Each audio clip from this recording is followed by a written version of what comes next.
ঠিক দুপুর একটা খবর দিনভর নিয়ে নিউজ 18 বাংলা আপনাদের সঙ্গে রয়েছে আমি তমশ্রী। 11ই জানুয়ারি একটা খবর আপনাদের দেখেছিলাম, সেই খবরটা দেখাবো। বীরভূমের কোপাইয়ের ধারে নদী পাড়ে বেআইনি নির্মাণ, এই খবর 11ই জানুয়ারি নিউজ 18 বাংলায় আমরা দেখিয়েছিলাম এবং এই খবর দেখানোর পরে এবার পদক্ষেপ।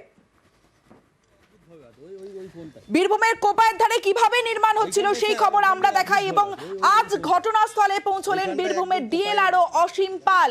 এলাকায় কোনো রকম নির্মাণ করা যাবে না এমনই নির্দেশ দিয়েছেন ডিএলআরও। ইন্দ্রজিৎ রুজ রয়েছে আমাদের সঙ্গে, ইন্দ্রজিতের সঙ্গে কথা বলবো। ইন্দ্রজিৎ, 11 তারিখ আমরা খবর দেখেছিলাম এবং তার মধ্যেই এবার পদক্ষেপ, ডিএলআরও ঘটনাস্থলে গেলেন, তারপর কি হলো? দেখো, একদমই যেটা বলে রাখবো, আমরা 11 তারিখ খবর দেখেছিলাম, তারপরেই কিন্তু প্রশাসনের পক্ষ থেকে চলে বসা হয়েছিল। তার আগেই কিন্তু প্রশাসনের পক্ষ থেকে বারবার দাবি করা হচ্ছিল যে রাজ্যি সম্পত্তি, অতএব ওখানে যে কোনো নির্মাণ করা যেতে পারে। কিন্তু তারপরে বিশ্বভারতীর একাংশের অধ্যাপক অধ্যাপিকা, প্রাক্তনী এবং বোলপুরের বেশ কিছু শুভবুদ্ধি সম্পন্ন মানুষ কোপায় পাড়ে গিয়ে তারা বিক্ষোভ করতে শুরু করে, আন্দোলন করে।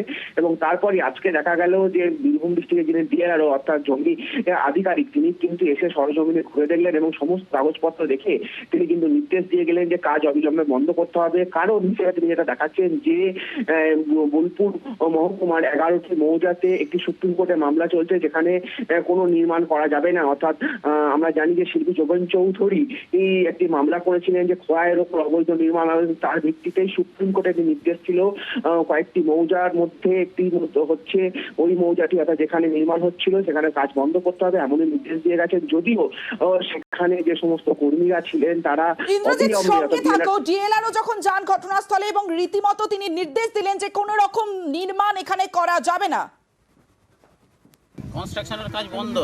এই মৌজায় সুপ্রিম কোর্টে কেস চলছে,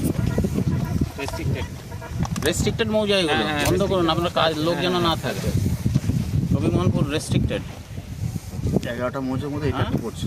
হ্যাঁ, এটা সুপ্রিম কোর্টের নির্দেশ আছে, একদম দেশের সর্বোচ্চ আদালত নির্দেশ। সুপ্রিম কোর্টের নির্দেশ, এখানে কোনো রকম বেআইনি নির্মাণ করা যাবে না, নির্দেশ দিলেন ডিএলআরও। খবরের জেরে কোপাইয়ে ডিএলআরও। আমাদের সঙ্গে ইন্দ্রজিৎ রয়েছে। ইন্দ্রজিৎ, ডিএলআরও তিনি তো নির্দেশ দিলেন, কিন্তু যারা এই নির্মাণ তৈরি করছিলেন তাদের কি বক্তব্য, তারা কি বলছে?